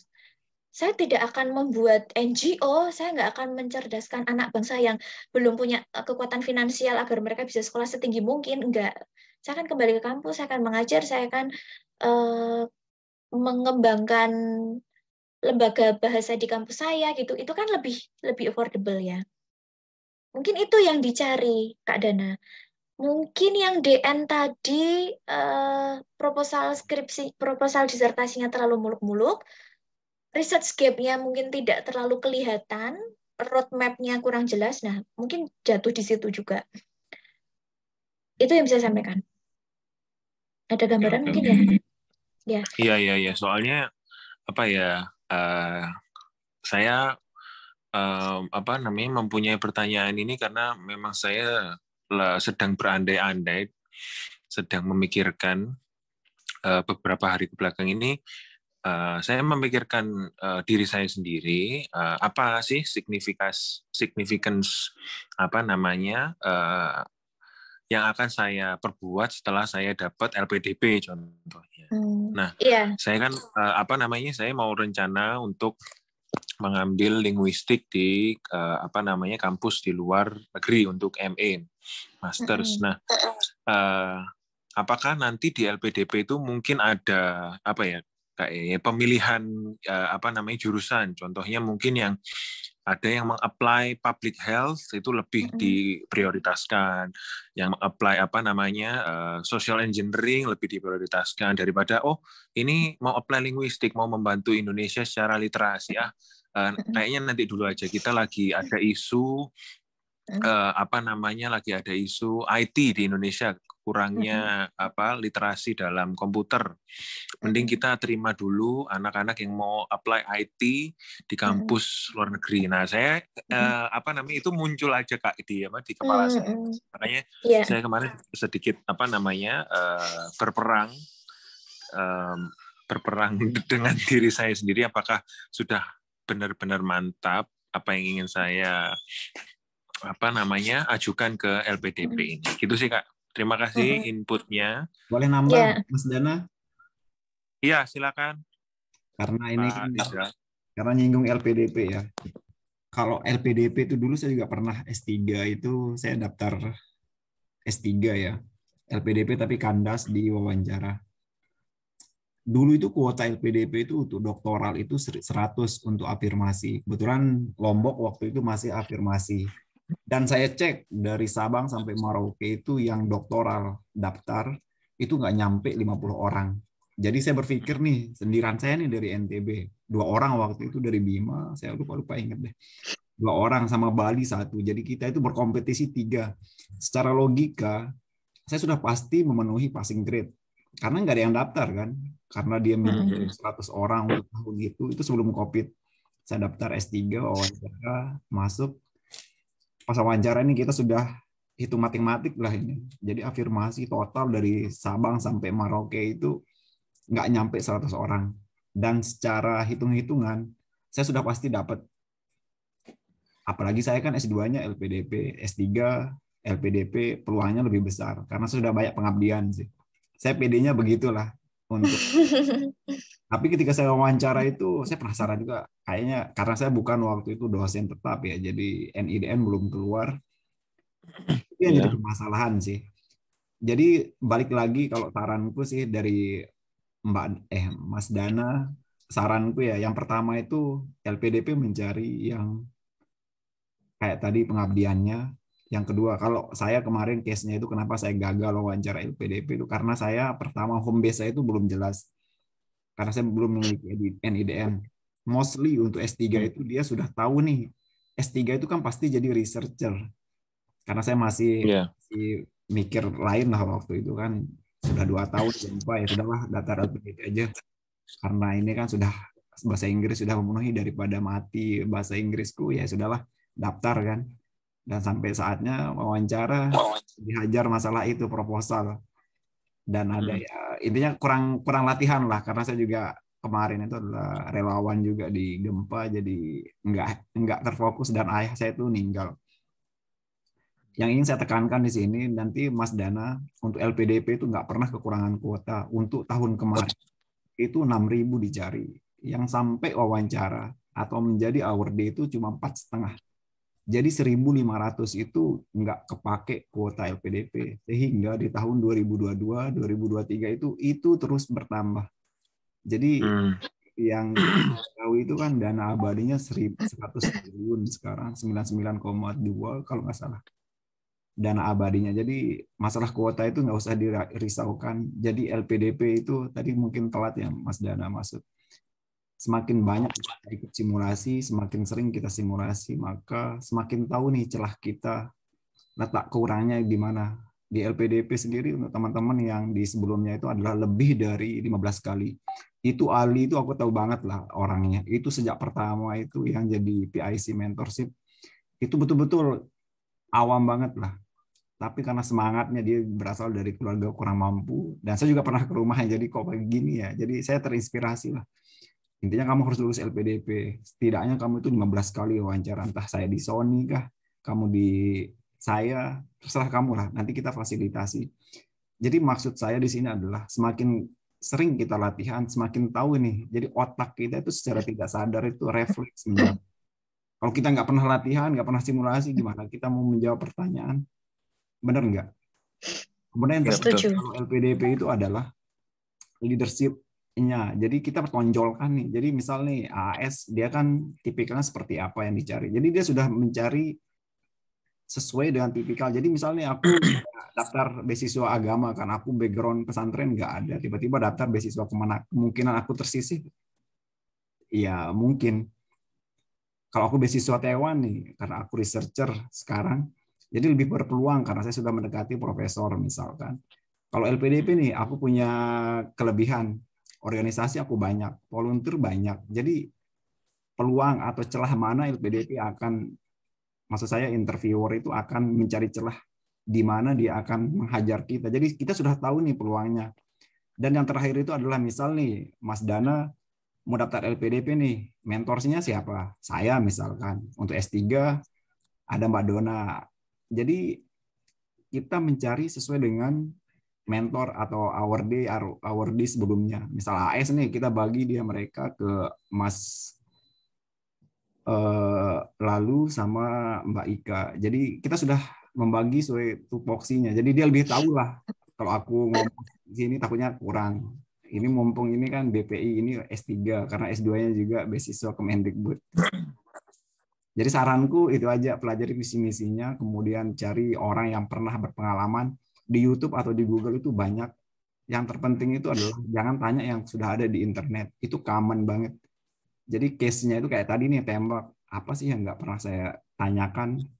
Atau di unek-unek kita nih, kadang-kadang yang kita pikirkan itu nggak seseramkan itu kok wawancara beneran. Aku dulu wawancara cuma berapa ya, 10 menit lalu tembus. Malah yang aku rajin-rajin banget nggak tembus. Tapi setidaknya ikhtiar itu aja lah. Selebihnya kan takdir. Nggak pernah salah menempatkan kita. Oke, terima kasih. Ya, Ya. sepertinya apa namanya yang disampaikan oleh Pak Rizal tadi cukup menggambarkan juga apa yang ada di pikiran saya. Bu Dewanti juga tadi juga sedikitnya apa namanya mewakilkan apa yang saya rasakan. Ya tetap mencoba dan tetap berdoa kalau memang rezekinya pasti sudah disiapkan sedemikian rupa jadi kita juga bisa meraihnya. Baik, mungkin sekian dari saya. Terima kasih Pak Riza dan Bu Dewanti. Ya. Semangat ya Mas Dana.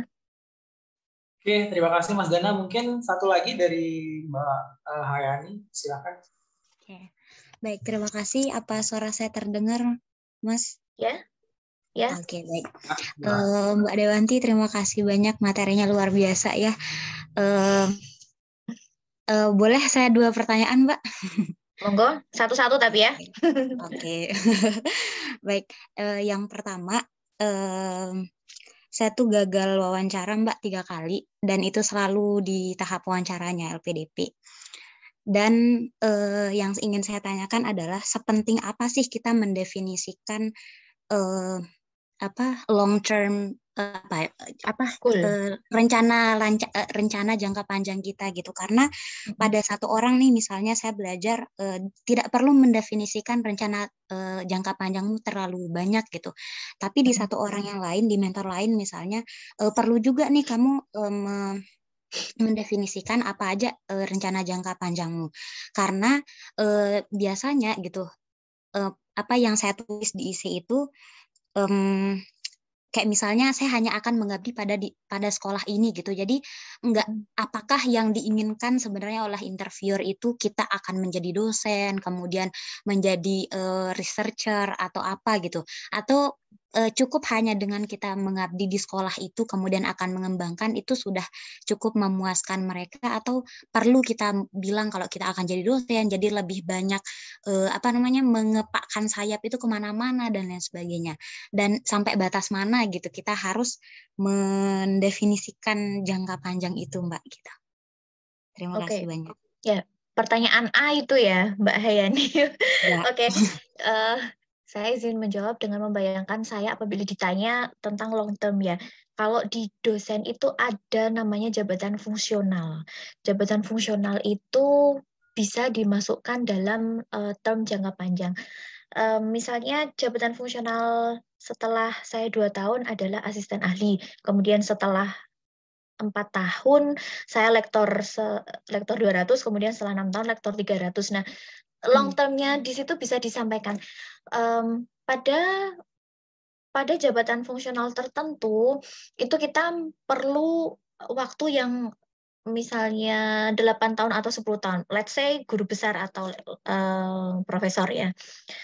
Namun dengan studi ini itu saya akan ditanyakan itu, saya akan menjawab dengan studi S3 ini harapannya long term saya yang tadinya bisa diraih dengan 10 tahun itu menjadi lebih singkat. Sehingga waktu 10 tahun yang tadinya itu hanya untuk meraih goal guru besar itu bisa saya gunakan untuk mengembangkan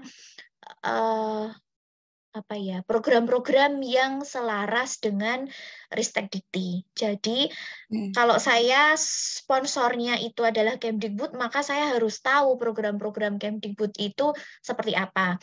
Saya mention di proposal saya itu saya akan mendukung tentang MBKM gitu.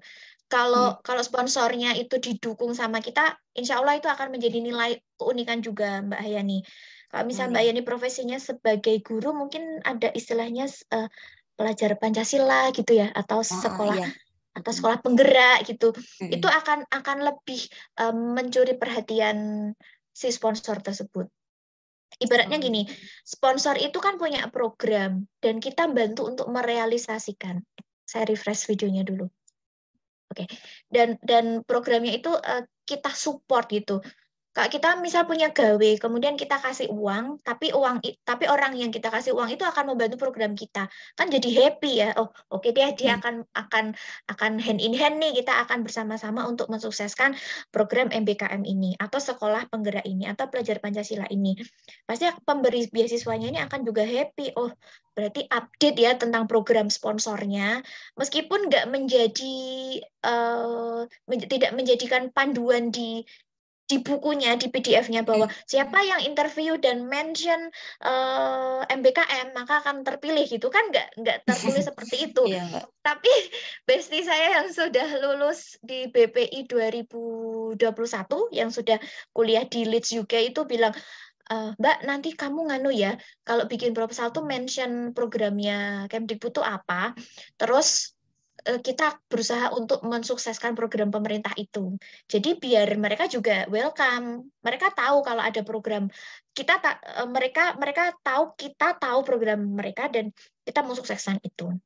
Mungkin long term-nya bisa diliak-liukkan ke situ, Mbak. Jadi bukan long term yang bebas, tapi selaras dengan pemberi sponsor itu. Oh gitu ya Mbak. Aduh makasih banyak Mbak. Oke, boleh yang kedua Mbak? Monggo yang B. Oke. Gini kan ini sudah kejadian gitu, maksudnya tadi saya ngelihat beberapa contoh-contoh yang tadi ditunjukin sama Mbak Dewanti, bagaimana cara menjawab kelemahan, kekurangan dan lain sebagainya. Nah tapi ini case-nya ini sudah di submit nih gitu. Gimana nih kalau misalnya udah terlanjur ngisi personal statement-nya yang apa adanya gitu, atau enggak, maksud saya tidak sebaik contoh-contoh yang tadi ditunjukin sama Mbak Dewanti.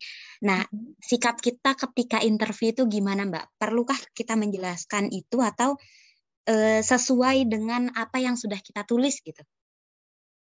Misalnya kita nulisnya umum nih di sana, enggak yang sedetail tadi Mbak Dewanti contohin. Nah, kita perlu menspesifikankah ketika kita di interview atau menjawab sesuai dengan apa yang sudah kita tulis gitu? Gimana Mbak? Kalau aku kemarin kan ditanya psikolognya bukan tentang akademik itu ya, dan itu nggak tak tulis. Saya hanya menyampaikan bahwa saya merasa menyesal ketika saya terlalu strict terhadap anak gitu kan. Nah ternyata dikejar sama interview dan saya langsung harus berpikir cepat. Benar sekali tadi kata Pak Rizal, kita emang harus terbiasa simulasi biar terbiasa jawab dengan cepat, jawab dengan logis dan nggak spinning around, nggak muter-muter. Saya langsung cek ngapain ya dulu striknya. Oh iya, ternyata tentang pembatasan screen time-nya. Anak-anak saya nggak punya HP, maka satu-satunya screen time adalah TV, Ibu. Dan pas di TV itu saya terlalu strict batasin. Bisa dijabarkan. Jadi misal bisa disampaikan dengan bahasa seperti ini. Maksud saya menulis itu adalah pada saat kejadian seperti ini, Ibu Bapak. Jadi dulu tuh saya ngapain, kemudian saya merasa saya sangat down di situ. Namun setelah saya renungkan, ternyata nggak apa-apa kok nggak apa-apa saya mengalami hal itu karena itu akan memberikan motivasi tersendiri saya untuk berusaha lebih baik, mengembangkan diri, dan akhirnya saya bisa bangkit dari peristiwa itu. Boleh sekali diimprovisasi dari yang sudah ditulis, ternyata kok kurang konkret ya, kurang spesifik ya, kurang jelas pada saat kegiatan apa. Sangat disarankan memang interview itu waktunya kita untuk menjelaskan apa yang sudah kita tulis. Oh gitu ya. Ya Mbak, terima kasih banyak Mbak. Sudah Sama-sama. terjawab. Kalau boleh. Oke, sudah. Monggo Pak. Enggak, tadi kalau aku boleh nanya balik nih kan gagal 3 kali nih. Berarti dalam 3 kali kegagalan itu nge-review diri sendiri kayak gimana? Kira-kira letak kurangnya. Mbak Hayani, ini S2 atau S3? Ya, hadir Kak. Nge-review, maksudnya ngenilai diri sendiri Kak? Ya, ini kan maksudku kita kan harus evaluasi diri sendiri nih. Pertama gagal karena apa? Kedua gagal wawancara lagi karena apa? Ketiga ini gagal lagi. Keempat ini pasti jebol, lulus lah maksudku. Karena gagal. Oh, amin. Ya, kalau yang interview terakhir itu sih dari satu, kalau kemarin tuh yang tahap 2 tahun lalu itu ada 3 interviewer. Nah, dari tiga interviewernya ini ditanyain terus kenapa cross major. Dan itu benar-benar stuck karena dari interviewer pertama sampai ketiga ini nanyain terus kenapa cross major. Jadi kayak udah nggak bisa jawab gitu. Jadi mungkin itu salah satu penyebabnya sih Kak. Ini, kalau aku kasih masukan ya, kemarin itu ada temanku S3. Jadi dia itu bingung nih, dia bekerja di Kementerian Lillahi Ta'ala. Tapi bidang kok nggak nyambung gitu ya. Tapi itulah pentingnya simulasi ya. Jadi kita ini, saya kebetulan sama Pak Sony waktu itu, ngasih dia masukan lah ini. S1-nya apa? Kimia.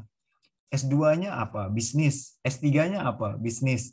Kerja di mana? Kementerian Agama. Di mana letak linearitasnya?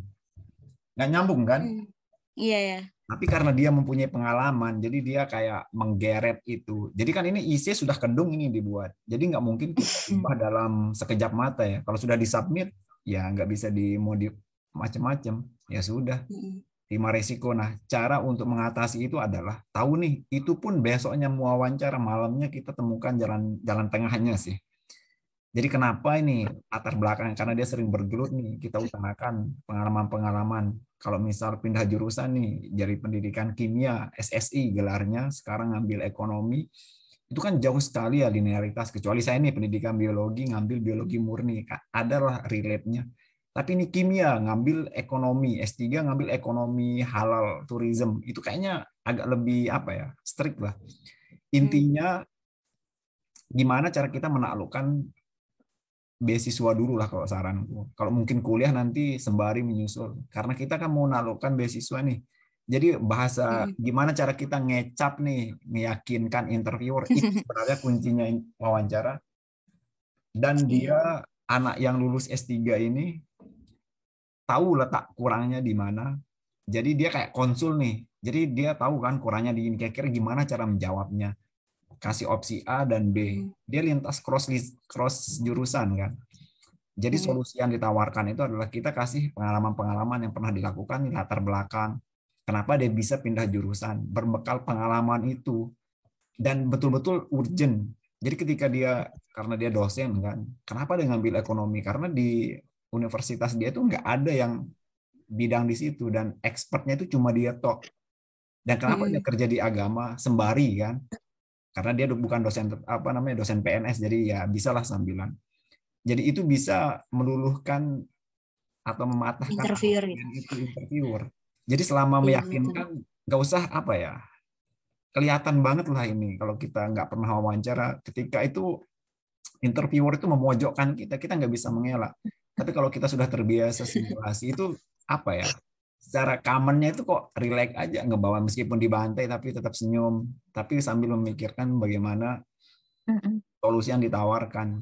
Terkait masalah jurusan tadi itu, cara untuk menyiasatinya adalah pengalaman pekerjaan. Itu yang paling urgent. Dan kaitkan dia itu paling penting. Kenapa kita ngambil itu? Karena ada masalah, case-nya ini seperti ini. Jadi kalau saya nggak ngambil mata kuliah itu atau nggak ngambil jurusan itu, dia nggak akan selesai masalah ini. Jadi seolah-olah kita itu adalah sebagai problem solver dari masalah yang ada di daerah kita. Jadi itu dia, Mbak. Nantilah kalau ada wawancara nanti bisa japri saya lah. Ya Kak, terima kasih banyak Kak Riza, Mbak Dewanti. Oke. Ya. Kayaknya Mbak Dewanti sudah dipanggil namanya deh. Sudah dipanggil.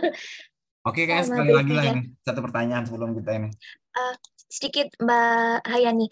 By the way, kalau masalah linearitas, kalau cross major saya nggak punya pengalaman. Tapi kalau masalah linearitas, saya dosen bahasa Inggris di home base yang non bahasa Inggris. Dan saya pas interview itu menyampaikan, kamu home base-nya teknik mesin, tapi kenapa ngajarinnya bahasa Inggris dan kuliahnya juga bahasa Inggris gitu.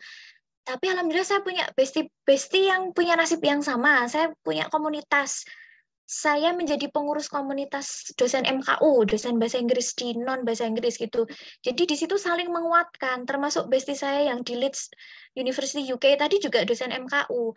Kemudian saya mencari kiblat yang lebih senior yang sama-sama dosen MKU, ngajar di non bahasa Inggris gitu, yang kiprahnya itu ternyata bagus juga gitu. Itu bisa menjadi indikator kita untuk nanti kalau aku dijawab, aku akan jawab. Tapi dosen bahasa Inggris di non-English department itu juga penting, Bapak, karena kompetensi lulusnya itu harus seperti apa, Bapak. Itu bisa direlatekan ke situ. Mungkin yang bisa dilakukan sekarang adalah menggali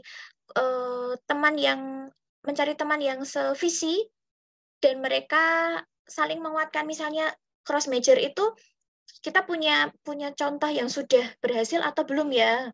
Kita bisa mendekat ke situ, terus tanya strateginya. Kemarin bisa cross major dan berhasil di beasiswa itu seperti apa? Saya bisa lolos BP ini karena teman-teman juga, karena teman-teman yang ngajar di non English department itu mereka provokator yang luar biasa. Jadi kan saya sudah hopeless BPI batch 2, waktunya cuma 2 pekan, saya belum dapat LOA. Dan saya udah hopeless, aku nggak maju gitu. Tapi teman-teman saya yang provokator itu, dan mereka sudah pindah dari Indonesia, sudah ke Belanda, sudah ke UK, itu majulah gitu. Dengan time zone yang beda kan. Jadi saya pas mengaktifkan HP, ya saya seolah-olah dihantui. Dia lagi bilang, ayo Mbak maju, kurang apa tak bantu gitu. Mungkin komunitas yang sangat positif ini yang harus kita dekati. Sejak kita menemui kendala, sebaiknya gimana ya gitu. Alhamdulillah Allah menghadirkan teman-teman yang sangat suportif ketika saya down itu, Mbak, cuman kurang itu aja, ayo maju, kalau gagal coba tahun depan gitu. Kayaknya aku nggak sanggup. Enggak, kamu sanggup gitu. Sampai seperti itu. Kan saya jadi malu ya, duh, supporter saya, cheerleader saya, mereka lebih powerful daripada saya. Mosok saya mau menyerah di tahap ini gitu. Itu Mbak Ayani. Semoga sukses. Terima kasih banyak Mbak. Iya. Ya. Oke, saya kembalikan ke moderator. Iya, terima kasih. Karena mungkin ini satu pertanyaan lagi ya terakhir ya dari Nur Supandri. Izin bertanya, saya tertarik dengan beasiswa BPI dan insya Allah akan rencana daftar kampus dalam negeri tahun ini. Pertanyaannya, saya adalah guru dan pernah ikut seleksi program guru penggerak dan sampai tahap wawancara. Apakah sama model pertanyaan wawancara guru penggerak dan wawancara BPI? Sayangnya saya belum pernah mempelajari bagaimana wawancara guru penggerak. Mungkin yang bersangkutan diizinkan untuk sharing wawancaranya di guru penggerak seperti apa, Pak Moderator? Oke, mungkin Nur Suprandri, Bu, Pak, silakan open mic untuk sharing-sharing bagaimana model pertanyaannya. Silakan. Oh ya, terima kasih. Bisa didengar suara saya? Bisa, Bisa, silakan. Oh ya, sebentar.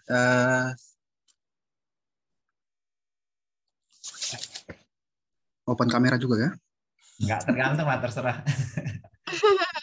Yang penting terdengar. Ya. Nanti pas ada sesi foto lah. Oke. Silahkan. Terima kasih untuk waktu yang sudah diberikan, tapi saya lihat waktu sudah menunjukkan pukul 10 waktu Indonesia Tengah. Jadi singkat saja mengenai wawancara yang pernah saya laksanakan, khususnya di program Guru Penggerak kemarin. Di situ dari pertanyaan, kebetulan untuk seleksi guru penggerak ini kita harus mendaftar melalui akun seperti itu. Jadi dari situ kita mendaftar dan kita juga mengisi esai. Kita mengisi esai jadi ketika dalam tahap wawancara itu yang ditanyakan adalah esai yang pernah kita buat. Salah satunya misalkan seperti apa kelebihan Anda, seperti itu. Apa yang memotivasi Anda ingin mengikuti program Guru Penggerak ini? Nah, itu model-model pertanyaannya. Apa yang memotivasi Anda? Apa kelebihan Anda? Seperti itu. Pada model pertanyaannya. Apakah model seperti itu juga? Model pertanyaan di wawancara BPI juga? Benar. Modelnya seperti itu, Mas Nur Supandri. Motivasinya apa? Kelemahannya apa? Kekurangannya apa? Ya. Terus apa pernah seperti ini? Apa yang pernah program atau yang Anda lakukan yang bisa memajukan ataupun memberikan motivasi kepada tempat kerja Anda ataupun kepada teman sejawat Anda? Itu sepertinya model pertanyaan ini ya, apa namanya? Kepemimpinan seperti itu, Mbak ya. Iya, kalau di BPI kemarin saya tidak ada pertanyaan seperti itu. Tidak ada esai tentang kepemimpinan juga. Namun kalau mau dimasukkan ke esai mungkin ke saya lupa itu kontribusi. Iya, kontribusi. Karena ada 5 esai pendek dan ada 2 esai panjang. Nah, mungkin itu bisa dimasukkan secara terintegrasi ke 2 yang esai panjang itu. Tapi khususan yang tentang leadership, bagaimana pengalaman tentang memotivasi sejawat itu tidak ada yang spesifik ke situ. Pak Nur, kalau boleh tahu lulus P3K, PPG atau apa ya? Sudah lulus atau enggak wawancaranya?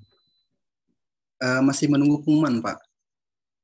Oke, kemungkinan nggak jauh beda ya, karena kalau dia dari Kemendikbud itu pendanaannya doang dari LPDP. Jadi interviewernya itu kayaknya 11-12 lah kalau menurutku. Tidaknya ada gambaranmu lah tentang wawancara beasiswa itu seperti itu kurang lebihnya. Nggak jauh beda sih.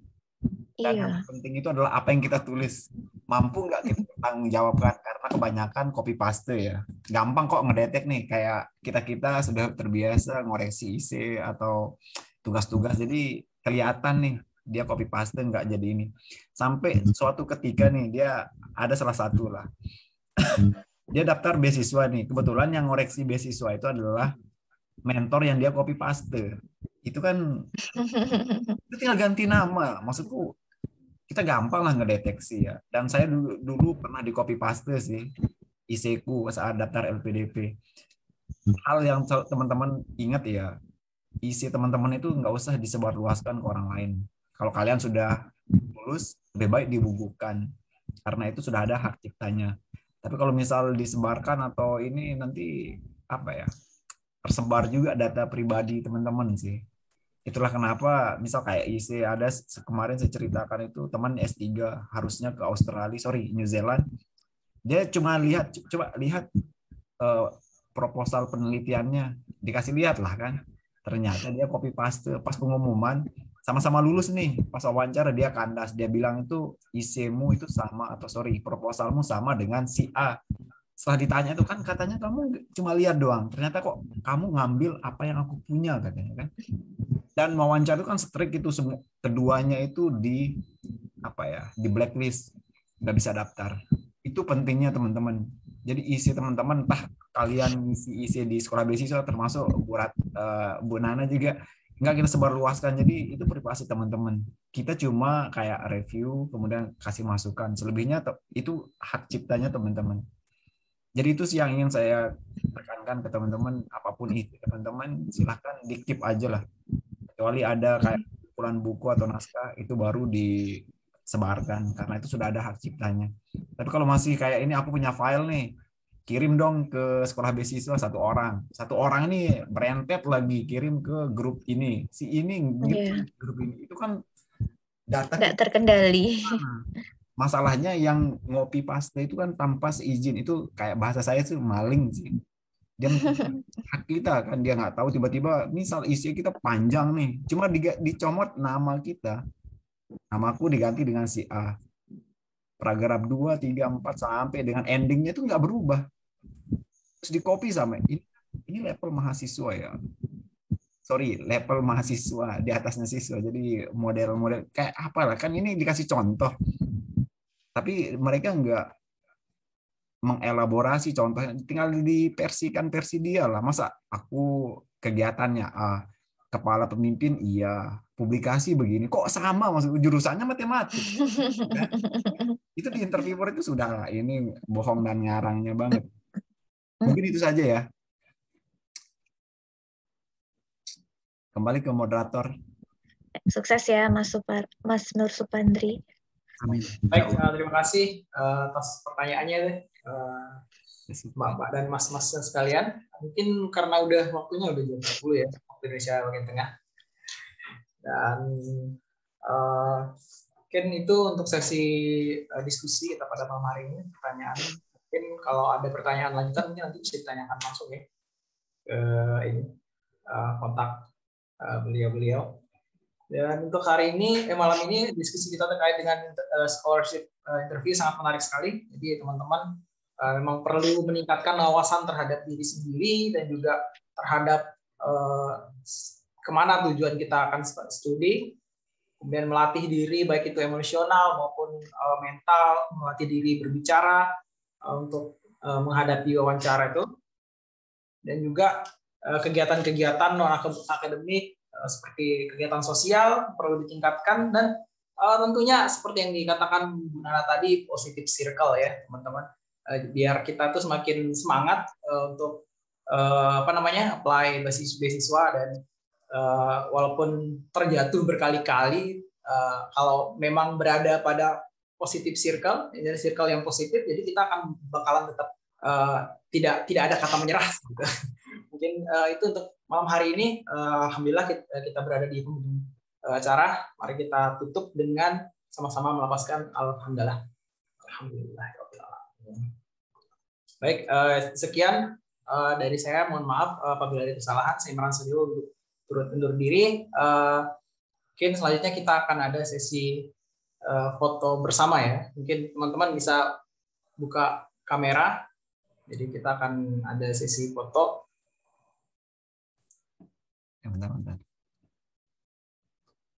Bentar, siapa yang kanan nih?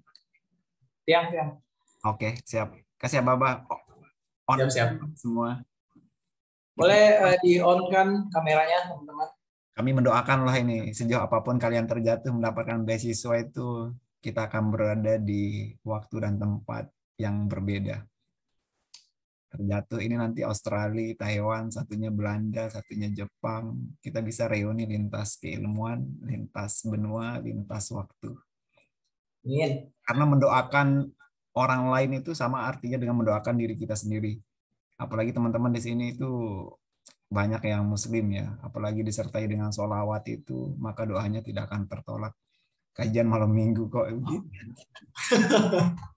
Jadi teman gitu aja sih.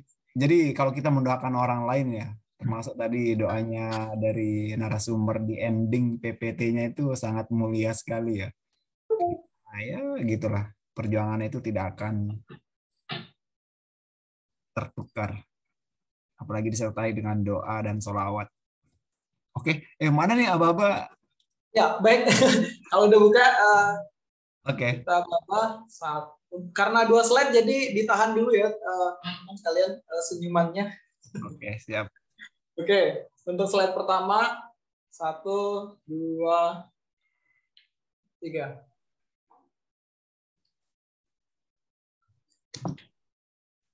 Baik, kemudian untuk slide kedua. Yang belum presensi jangan lupa presensi ya, biar kami dari sekolah beasiswa tahu nih apa unek-unek teman-teman lah. Oke, slide kedua 1, 2, 3. Oke. Oke, terima kasih. Baik, terima kasih. Saya Muhammad Sadio pamit undur diri. Mohon maaf apabila ada kesalahan, dan terima kasih kepada Pak materi kita, Bu Nana, sangat memotivasi sekali. Teman-teman sekalian yang hadir, Pak Izal, terima kasih. Sekian, wassalamualaikum warahmatullahi wabarakatuh.